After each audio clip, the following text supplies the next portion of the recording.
오늘의 말씀은 누가복음 18장 9절로 14절의 말씀. 제가 가진 성경 신약 126페이지에 기록되어져 있습니다. 누가복음 18장 9절로 14절의 말씀. 제가 받들어 봉독합니다. 또 자기를 의롭다고 믿고 다른 사람을 멸시하는 자들에게 이 비유로 말씀하시되, 두 사람이 기도하러 성전에 올라가니 하나는 바리새인이요 하나는 세리라. 바리새인은 서서 따로 기도하여 이르되, 하나님이여, 나는 다른 사람들 곧 토색, 불의, 간음을 하는 자들과 같지 아니하고 이 세리와도 같지 아니함을 감사하나이다. 나는 일에 2번씩 금식하고 또 소득의 11조를 드리나이다 하고, 세리는 멀리 서서 감히 눈을 들어 하늘을 쳐다보지도 못하고 다만 가슴을 치며 이르되, 하나님이여 불쌍히 여기소서, 나는 죄인이로소이다 하였느니라. 내가 너희에게 이르노니 이에 저 바리새인이 아니고 이 사람이 의롭다 하심을 받고 그의 집으로 내려갔느니라. 무릇 자기를 높이는 자는 낮아지고 자기를 낮추는 자는 높아지리라 하시니라. 아멘. 오늘 말씀의 제목은 바른 방향이라는 말씀의 제목으로 여러분과 이야기를 나누고자 합니다. 미국의 유명한 부흥가인 무디 선생님께서는 어느 날 한 청년이 몹시 근심 어린 표정으로 자신에게 나와 다음과 같은 이야기를 했다고 합니다. 저는 회사에서 회계 업무를 담당하는 사람인데 그만 큰 시험에 들어서 주인의 돈인 1,500달러를 훔치게 되었습니다. 하지만 지금 주인께 그 돈을 돌려드리고 싶으나 잘못을 용서받고 싶기도 하지만 거의 다 써버리고 남은 돈이 하나도 없습니다. 조금 남았지만 이 돈으로 장사를 하여 1,500달러를 받은 후 갚으려고 하는데 이것은 어떨까요? 라고 무디에게 물었다고 하죠. 청년의 말을 곰곰이 듣던 무디 선생은 훔친 돈으로 장사를 한다는 것은 말도 안 된다. 남의 돈으로라도 우선 돌려드리고 용서를 구하는 것이 먼저가 아닐까라고 대했다고 합니다. 그러자 그는 그렇게 하고 싶지만 혼자서는 도저히 찾아갈 용기가 나지 않습니다 라고 이야기했어요. 이렇게 해서 무디 선생님은 그 청년과 함께 용기가 날 수 있도록 그 주인에게 같이 찾아갔습니다. 이야기를 다 듣고 난 주인은 이렇게 이야기했다고 합니다. 나는 그러한 사실을 전혀 몰랐습니다. 이렇게 찾아와서 용서를 구하다니 오히려 나는 기쁩니다 라고 말이죠. 그 청년의 잘못을 너그럽게 바로 용서해 주었다라는 것입니다. 우리도 우리의 죄를 다 하나님께 고백할 때에 하나님의 용서를 언제든 받을 수 있습니다. 회개하는 자에게는 하나님의 은혜가 언제든 임한다라는 것이죠. 여러분도 이러한 삶을 사셔야 합니다. 오늘의 말씀을 통해서 우리가 바로 회개란 무엇인지, 이 바리새인과 세리의 이야기를 통해 과연 어떠한 것이 우리에게 더 와닿는 기도가 되어야 하는지를 살펴보고자 합니다. 이 본문을 알아가기에 앞서서 이 17장 중간부터 해서 19장까지의 이야기는 승리의 예루살렘 입성 직전에 예수님의 최후의 순회 전도 사역 기간에 있었던 사건과 이 교훈들을 기록하고 있는 이야기입니다. 그 중에서도 오늘 본문의 말씀과 지난주에 살펴본 앞절의 말씀의 기도의 자세에 관하여 자세히 기록되어져 있는 부분이 바로 오늘의 말씀들이죠. 그리고 지난주에 불의한 재판관과 끈질긴 과부, 이 비유를 통해서 어떠한 상황 가운데서도 낭망치 말고 계속해서 기도해야 된다는 상황을 잘 살펴봤습니다.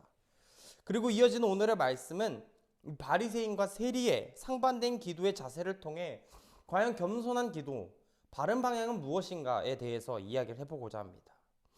오늘 본문을 조금 더 구체적으로 살펴보면 앞단락의 불의한 재판관과 가난한 과부를 대조로 이루는 것처럼 여기서도 바리새인과 세리를 대조함으로 태도가 매우 대조적으로 이야기가 되고 있음을 우리에게 자세히 보여주고 있습니다. 이 바리새인은 자신이 하나님 앞에서 죄인이라는 것에 대한 고백이나 회개가 전혀 없이 하나님의 은혜에 대한 간구함도 없이 기도만을 드리고 있는 것이 있습니다. 결과적으로 보면 그의 기도는 기도라고 볼 수가 없겠지요. 그는 자신의 행위에 대한 자랑에 그치는 기도 아닌 기도의 모양으로 스스로를 자랑하고 있습니다. 그의 자랑은 두 가지로 나타나는데, 첫 번째는 자신이 다른 사람들과 같이 죄를 짓지 않았다는 것. 두 번째로는 한 주간을 살면서 2번의 금식을 하고 11조도 꾸준히 잘 바치고 있다는 것입니다. 즉 그는 자신이 율법을 완전히 준수하였고 의롭게 살았으며 하나님께 회개를 하거나 하나님의 은혜를 구할 필요가 없다는 식으로 자기 자랑을 늘어놓는 사람입니다. 그러나 가장 중요한 것은 주님 앞에서 무엇 하나 잘못하지 않았다라고 당당하게 이야기할 수 있는 사람이 있느냐? 과연 그 사람이 있을까요? 저는 단언컨대 주님 앞에서 나 이렇게 잘 살았으니 주님께 한 점 부끄럼 없노라 라고 이야기할 수 있는 인간은 없다라고 봅니다. 즉 오늘의 본문에 나오는 이 바리새인은 겸손하지 못한 행동, 또한 그것이 불의한 방법이 될 수 있음을 잘 보여주는 예시라고 할 수 있겠죠.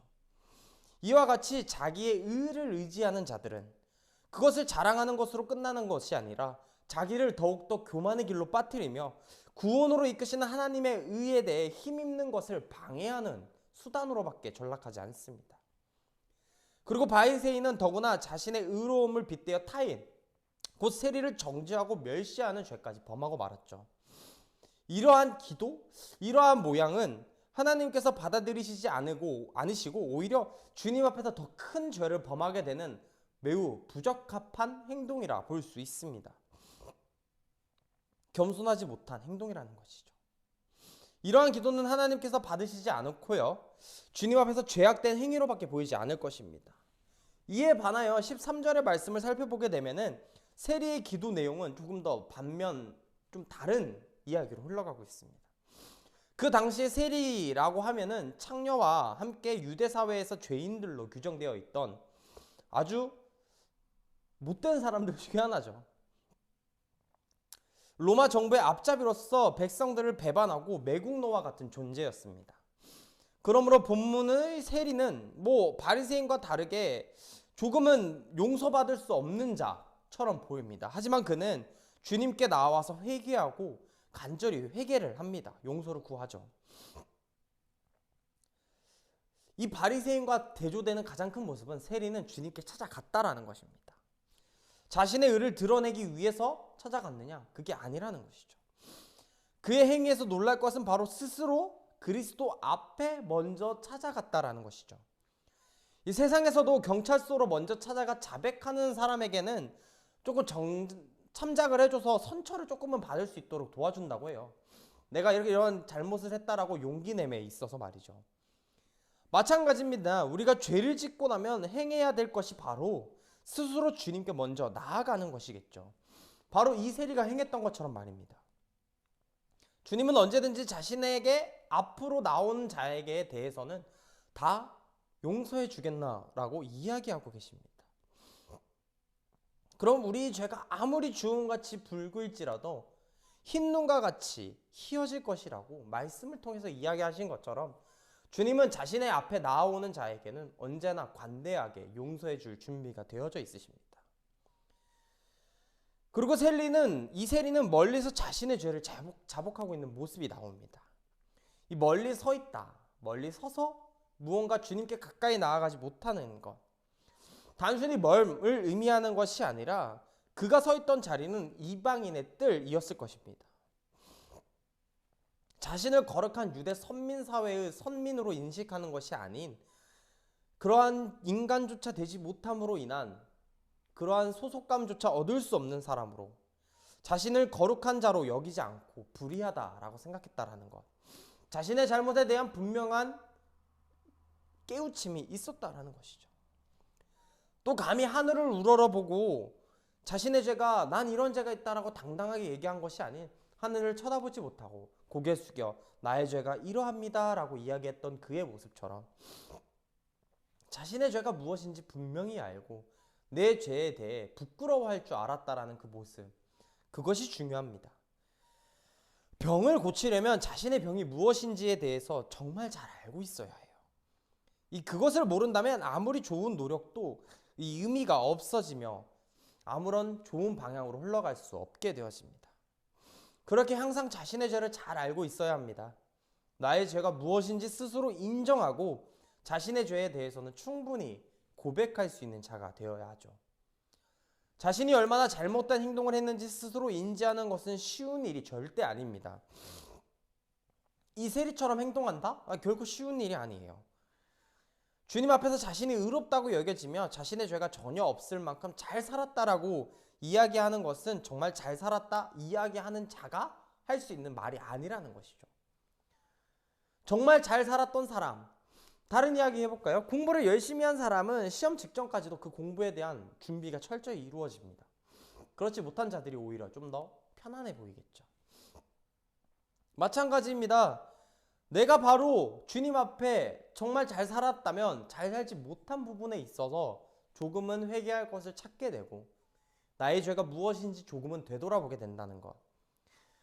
바로 교만한 자가 아니라 함은 주님 앞에 충분히 회개할 수 있는 용기가 있는 사람이라는 겁니다. 오직 자신의 죄가 무엇인지 인정하고 애통하는 마음으로 회개하고 겸손히 하나님을 의뢰하는 자들에게 주님은 은혜를 베푸실 것입니다. 우리는 바리새인과 세리의 기도를 통해서 알 수 있는 것이 있는데 인간이 만든 종교의 패단은 바로 자신에게 유리한 쪽으로 규례를 만든다라는 것이에요.